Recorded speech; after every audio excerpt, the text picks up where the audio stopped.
de stad waar lavendel, jasmijn en oranjebloesem worden gekweekt, louter en alleen voor hun geur. De stad is namelijk de belangrijkste producent van natuurlijke aroma's in Frankrijk. U associeert Grasse waarschijnlijk met parfum. Ik ook trouwens, want dit is de stad van de grote parfumhuizen Gallimard, Molinard en Fragonard. Alle drie eindigen op aar, maar dat is par hasard. Maar de stad was ook het decor voor het boek van Patrick Suskind, Het Parfum. De schrijver heeft er trouwens een aantal maanden gewoond om inspiratie op te doen. Voor de literatuurliefhebbers zijn er de Patrick Suskind-rondleidingen. Monsieur Poupeville, c'est bien ici que Jean-Baptiste Grenouille, dans le roman de Patrick Suskind, Le Parfum, commence son histoire à Grasse. Oui, c'est la troisième partie du roman. Et Jean-Baptiste Grenouille arrive ici, aux portes de la ville, cette ville qui est fermée par une porte. Mais c'est surtout sur cette place que se passe le dernier épisode de l'histoire de Jean-Baptiste à Grasse, puisque c'est ici que doit se passer l'exécution. Mais Jean-Baptiste, avant l'exécution, va sortir un mouchoir qui va envoûter donc les juges et le jury.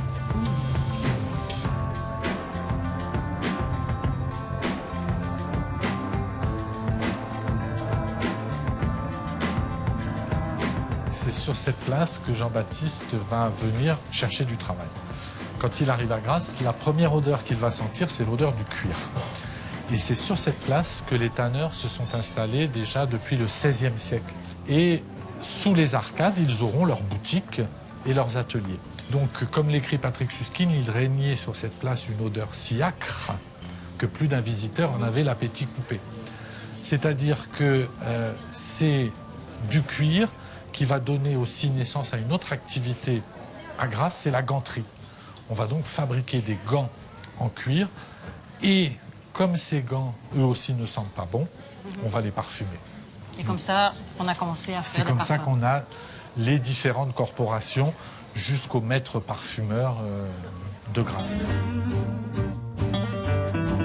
Laurent Poupeville, die constant een exemplaar van het parfum van Patrick Suskind in zijn leren tas heeft het boek gelezen en herlezen en kan iedere paragraaf die over Grasse gaat exact duiden.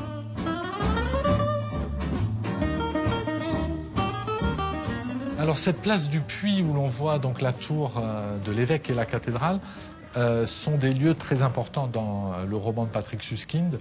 C'est dans cette tour et à cette fenêtre que Jean-Baptiste va être sorti de sa prison et montré au public. Et tout le monde va se dire mais ce n'est pas possible qu'il soit un assassin. Et l'autre épisode, c'est une messe de Noël dans la cathédrale. L'évêque a appris que depuis maintenant 2 mois, il n'y a plus de meurtre. Et donc pour lui, c'est un miracle. Mais ce que l'évêque et les Grassois n'ont pas réalisé, c'est que en novembre et en décembre, on ne cueille pas de fleurs. Mais dès le mois de mars qui va suivre, Jean-Baptiste va reprendre ses activités de meurtrier. Ook voor wie geen affiniteit heeft met het verhaal van Patrick Suskind, is de 13e-eeuwse kathedraal een aanrader. Al was het alleen maar voor de 3 werken van Rubens die er hangen. Maar wij wandelen verder naar het einde van het verhaal. C'est ici que vivait, enfin dans le livre, la dernière victime de Jean-Baptiste Grenouille. Oui, il se promène autour de cette maison et il se rend compte qu'il y a un jardin. Et en même temps que cette odeur de végétation, il a l'odeur d'une jeune fille. Mais cette jeune fille, comme il dit, elle n'est pas encore en fleurs. Mais le père de cette jeune fille se rend compte que sa fille est trop belle et donc elle risque d'être une victime de Jean-Baptiste Grenouille. Alors il va la faire s'échapper. Et le matin où elle s'échappe, Jean-Baptiste, dans toute la ville, se rend compte que son odeur a disparu. Donc il sent que la jeune fille est partie. Et donc il va la suivre et ce sera sa dernière victime. Grenouille had het op jonge maagden gemunt. Dan ben ik hier niet echt veilig. Ik ben weg. Ondertussen snuif ik 180 kilometer verder de sfeer op. Dit is Barcelonet, niet te verwarren met Barcelona, een stad die u wel bekend is natuurlijk. En in het Provençaals zegt men Barcelone. Want, het mag misschien vreemd klinken, maar we zitten hier nog steeds in de Provence. Al zijn de krekels en de lavendel nu wel ver te zoeken. Op 1100 meter hoogte. En alsof dat nog niet vreemd genoeg is, hebben ze hier ook nog allemaal van die Mexicaanse huizen. Ja, het valt meteen op wanneer ik het stadje binnenrijd. Her en der staan ze opgesteld. Villa's in Mexicaanse stijl. Daar waar de meeste woningen hier in grijze rotsteen zijn opgetrokken, hebben deze elk afzonderlijk even schreeuwerige kleuren. Oké, sommige zijn verlaten, andere dan weer bewoond en andere dan weer omgetoverd tot museum. Ik ga ten rade bij Le Musée de Lubaï en al snel krijg ik een antwoord op mijn vragen. Barcelonet blijkt een zeer intense band te hebben met Mexico. Las fábricas universales. En dat verhaal gaat als volgt. Wanneer de bewoners van deze dun bevolkte vallei te horen krijgen dat de kansen te rapen vallen in de Amerika's, hebben ze niet veel overtuigingskracht nodig om uit hun geitenwolle sokken te schieten en de oversteek te wagen. En dat blijkt de juiste keuze, want binnen de kortste keren worden families afkomstig uit Barcelonet echte magnaten. Ze worden textielbaron of bankiers. En van al die expats die uit Barcelonet naar Mexico zijn getrokken, was er één excentriek figuur. Émile Chabran. C'était qui, Émile Chabran? Hélène Homps. C'était d'abord un migrant qui a passé à peu près une petite vingtaine d'années au Mexique, comme beaucoup de ses compatriotes de la vallée de Barcelonnette. Ouais. Et puis ensuite, de retour fortune faite, il a décidé de voyager. Et donc il a entrepris un voyage autour du monde. Et puis pas mal de périples en Europe. Et ce voyageur s'est révélé aussi collectionneur.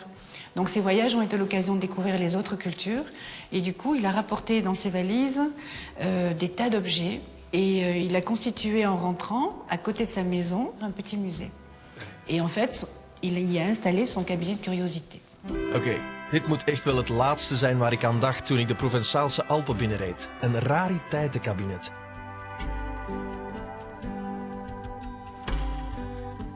Donc là, on a cette armoire. Ah oui, alors ça c'est tout nouveau, plein d'animaux. Une pièce qui m'intéresse particulièrement, c'est celle-là.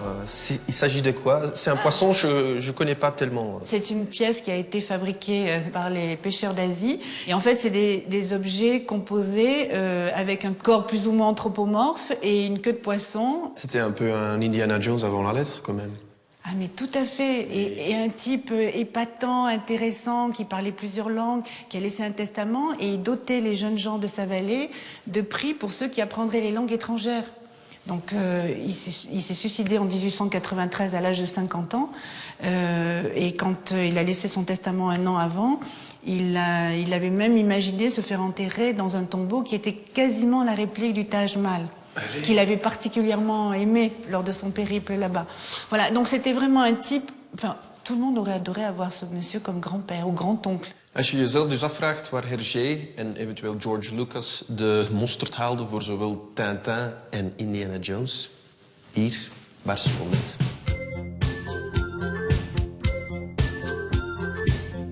In Le Studio des Fragrances bij Gallimard kan je voor minder dan €50 je eigen eau de parfum samenstellen en mee naar huis nemen. Donc on va commencer par un petit test olfactif pour savoir quel type de parfum vous aimez. Donc ici, vous avez une classification des parfums féminins. Vous sentez, vous choisissez vos deux préférés. Oeh. Je vais rester avec ces deux-là. Donc on va commencer la composition du parfum. On ne va plus du tout penser à ces deux flacons-là. C'était juste pour moi, pour percevoir vos goûts. C'est un test olfactif. Et donc maintenant, on va constituer le parfum en 3 étapes. Les 3 étapes du parfum, que sont la note de tête, la note de cœur et la note de fond. Donc la note de tête, c'est la première chose que vous allez sentir quand vous allez vaporiser votre parfum. Après à peu près un quart d'heure, on va commencer à sentir la note de cœur. La note de cœur qui va être un petit peu comme le corps de votre parfum et qui va donner le caractère à votre parfum. Pour finir, nous aurons la note de fond. La note de fond, c'est ce qui va faire tenir votre parfum le plus longtemps. Ça va le fixer. Donc quand on compose un parfum, on commence par la note de fond. C'est la fondation. Petit à petit, on va rajouter le cœur et on finit par la tête en ajoutant toute la fraîcheur et la volatilité. Là, ça sera 10 minutes.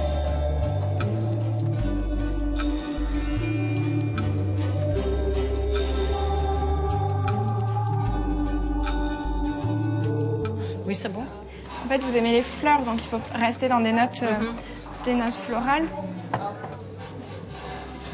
Moi, j'aime beaucoup. Oui? Oui. Alors, quel sera le nom de votre parfum de façon à ce que je puisse vous faire l'étiquette? J'ai pensé à Frida la Folle. Vous voulez le faire? Non, faites-le vous. Vous avez la main plus solide. Jusqu'à la dernière goutte. Jusqu'à la dernière goutte. Voici votre parfum. Merci. Frida la Folle. Vous avez votre diplôme d'élève parfumeur. Merci bien. Dat hang ik bij de rest van al mijn diploma's. Hè. Ja, en ik word ook op de proef gesteld. Het asfalt ligt al lang achter mij. Dit stukje offroad, dat is niet voor watjes. Ik stijg van Barcelonnette naar een van de meest afgelegen plekken uit de vallei van de Ubai. Naar 1886 meter hoogte. En het grappige is dat ik en mijn ploeg zelfs niet weten wat we daar gaan aantreffen. Als alles goed gaat, zijn we onderweg naar Le Fort de Cuguret. En anders belanden we in Italië of zo.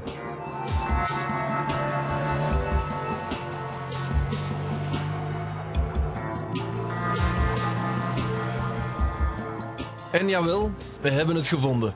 In dit eeuwenoud fort, te midden van nergens, heb ik afgesproken met een modern kluizenaar. Zijn naam is Renaud Bellucci.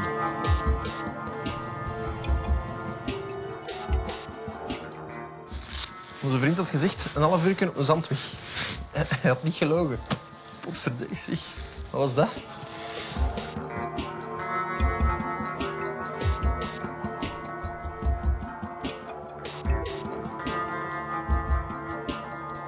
Monsieur Bellucci. Salut, Enchanté, Ben Roulans. comment vas-tu? Vous avez pas menti, hein, quand même. C'était assez fort, là, la petite route qu'on a fait ici. Ah, ça se mérite, hein? Ouais, mais enfin, ça s'explique. Pourquoi t'es venu habiter ici? C'est une vue extraordinaire. La vue sur la vallée de l'Ubaye. Waouh. 300 degrés de vue. Et la rivière l'Ubaye qui se mêle avec le paysage comme un serpent dans la nature. Alors, le fort Cuguret, c'est quoi l'histoire? C'est la fin du 19e siècle où on se bat contre les Italiens qui risquaient d'arriver de là. Ouais. Et donc, ces fameux Italiens qui nous embêtaient depuis 70, et il fallait se protéger. Et donc, on a eu Vauban qui avait fabriqué déjà pas mal de constructions dans le coin, surtout dans le Dauphiné, dans les Hautes-Alpes.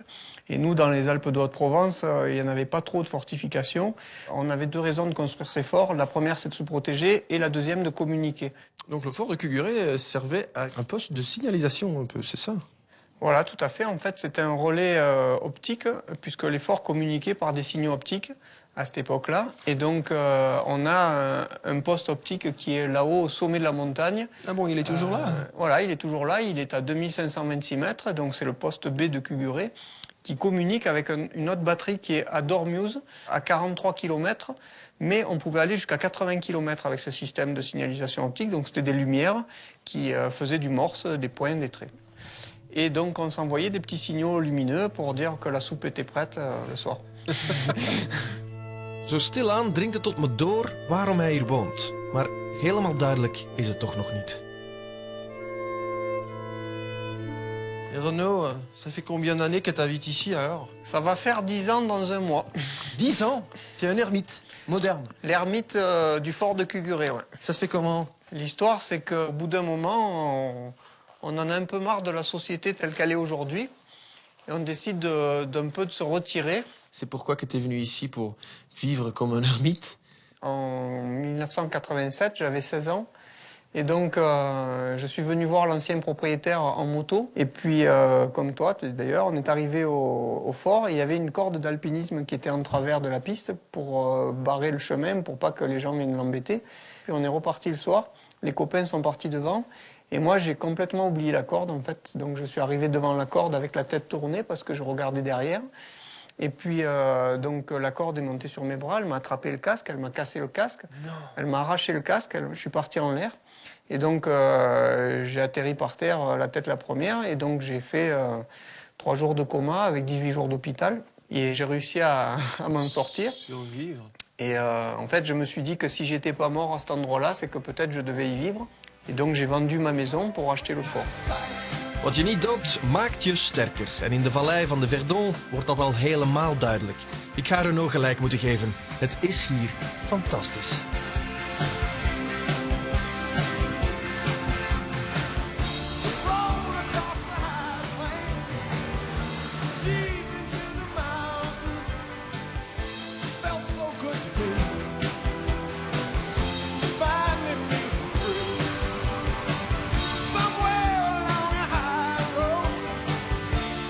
Les Gorges du Verdon, de Grand Canyon van Europa. Waar doen die Amerikanen toch altijd zo pocherig over? Dit is minstens zo goed.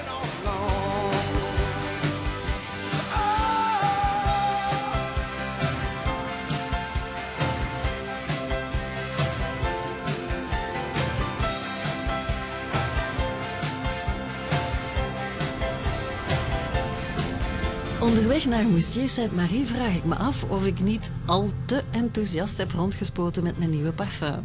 Maar ik zal het wel merken als Ben straks meteen achteruit deinst. Voilà, we zijn er. Moustier Sainte-Marie, toeristisch dorp langs de Lac de Saint-Croix. En die prachtige baan van de Gorge du Verdon die leidt dan naar hier. Dat is eigenlijk orgasmisch als motaar. Ik geef dat toe. Moustier Sainte-Marie, vooral bekend omwille van die ster daar, die er opgehangen is tussen die twee kliffen.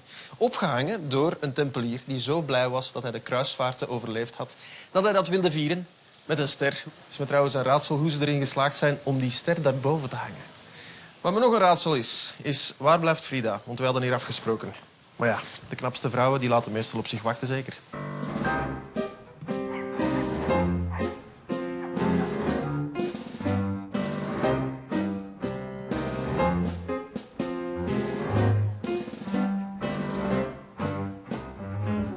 Hola, Ben, comment ça va? ruik eens aan mij. Ik ruik een mengeling van parfum en look. Heeft het ook een naam? Het is een parfum dat ik persoonlijk zelf gemaakt heb. Is In dat- Grasse, ja. Ik vond dat het iets weg had van gin tonic, maar nee, dat herken je niet. Maar het ruikt Provençaals. Misschien is dat het belangrijkste. Heeft het een naam? Ook? Frida Lafol. Frida Vol. Ja. Oké. Bottelen en op de markt brengen, dat gaat werken sowieso. Zonder probleem.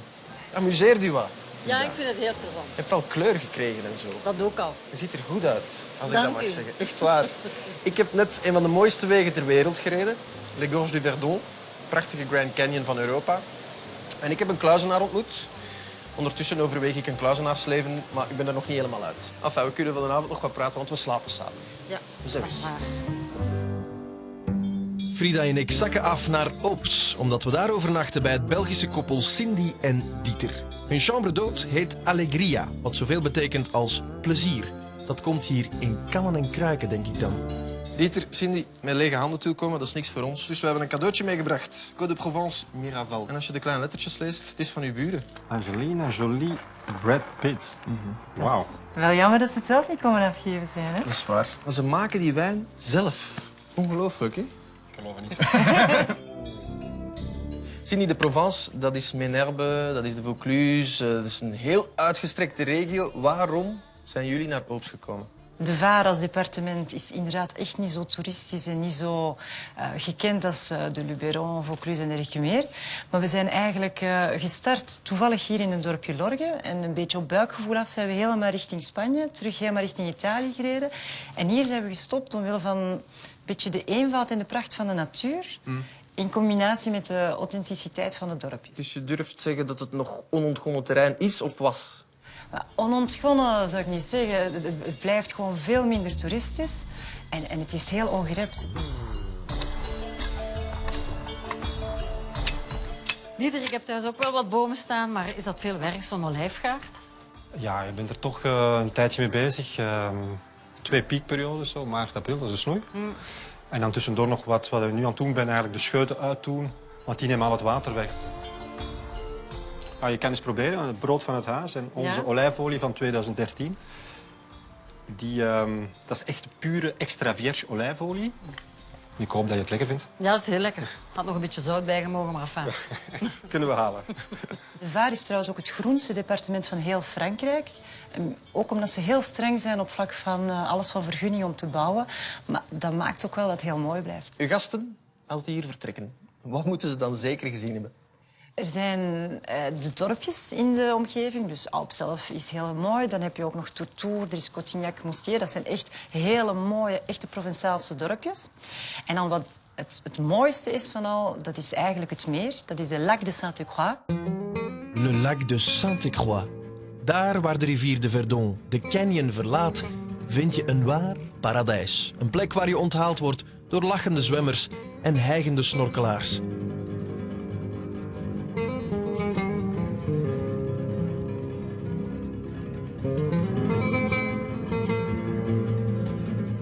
Dat gelijk, Cindy. Het water is hier ongelooflijk blauw. In tegenstelling tot wat je zou denken is Lac de Sainte-Croix geen natuurlijk meer. Het is aangelegd, ze hebben hier een dam opgetrokken een beetje verder. En dat ging gepaard met de nodige onteigeningen. Het is een beetje een droef verhaal natuurlijk. Mensen moesten hun huis uit. Een dorp werd steen voor steen afgebroken en terug opgebouwd. 400 meter verderop. Daar heb je nu het nieuwe Salles-sur-Verdun. Ja, en vandaag beweert men dat je het enige gebouw nog kan horen op mistige nachten. Namelijk de kerktoren, waarvan de klokken soms plots gaan luiden onder water. Straf. Tu cherches le village? Bah, il est un peu plus loin, là. Bonne chance. Ja, het is een hele mooie regio. Prachtige uitzichten, ook heel mooi gelegen. Dus je kan op een uurtje ben je aan het skiën. Een uurtje naar beneden, naar het zuiden toe, ben je in Saint-Tropez, ben je aan de kust. En je hebt hier ook heel veel nog produits de terroir, dus echte streekproducten. Olijven, maar ook vijgen, amandelen, geitenkaas en truffels natuurlijk. De Ops hier, het dorpje waar we zitten, is gekend voor de truffels. Meneer De Maria leidt zijn honden op tot truffelzoekers. Voilà, puis on va cacher encore quelques truffes pour que le chien cherche un peu ailleurs. Cacher encore une par là.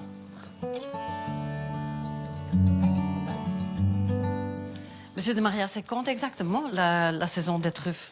Ben, elle commence, pour les marchés, elle commence fin novembre, mi-mars. Voilà, ça, c'est la truffe d'hiver. Sinon, après, vous avez la truffe d'été, elle commence à la Saint-Jean, mi-juin, jusqu'à fin août. Ah oui. Oui, c'est pas la même qualité, hein. Elle est moins chère. Oui. Et comme truffier, qu'est-ce que vous faites entre les deux saisons? Ben, on se repose. Là, après, on entraîne un peu les chiens. C'est du boulot quand même. Il faut sortir les chiens, les entraîner un petit peu quand même. Mais comment vous faites la première fois quand vous êtes en train d'entraîner un chien pour... Bon, on fait des niches, enfin des chiens déportés, puis quand ils sont petits, on les habitue à 2 mois déjà à la truffe. À gratter, à chercher sous les pierres, à gratter. Après, ils ont ça dans le sang. Hein. Allez, ici, Andy, ici. Allez, Andy. Allez. C'est dur, le chien. Allez. Allez, donne, tiens. Tiens, Andy. Tiens. Andy, tiens. Ici. Ah, là, ça s'amuse, là. Viens, alors. Andy. Allez, Olé, cherche. Olé, Olé. Je les aurais partis là, sans apporte, tiens. Fais voir, Olé. Donne, Olé, tiens. Tiens, Andy, tiens, ici, Andy. Ja, de hond kan ze wel vinden, maar om ze af te geven, daar is nog wel wat werk aan, denk ik.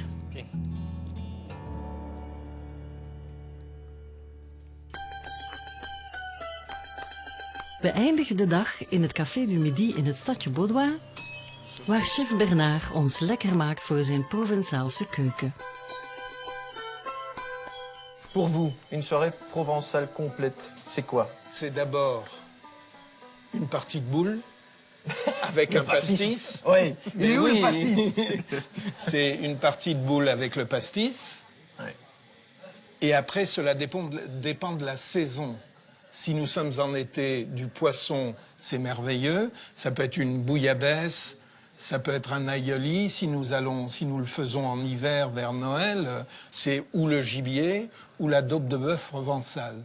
Il faut que vous disiez bien qu'en Haute-Provence, nous étions en agriculture de subsistance. Ouais. C'est-à-dire que le paysan mangeait ce qu'il avait chez lui autour de la ferme. Ça n'allait pas plus loin que ça. Non. Et l'essence de la cuisine provençale, c'est quoi? C'est l'ail? C'est l'ail. C'est l'ail, c'est la tomate. Comment ça se fait que les tomates ici en Provence ont un goût particulier? mieux qu'ailleurs?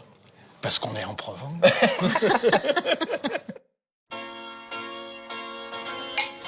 Santé. Santé. Gezondheid.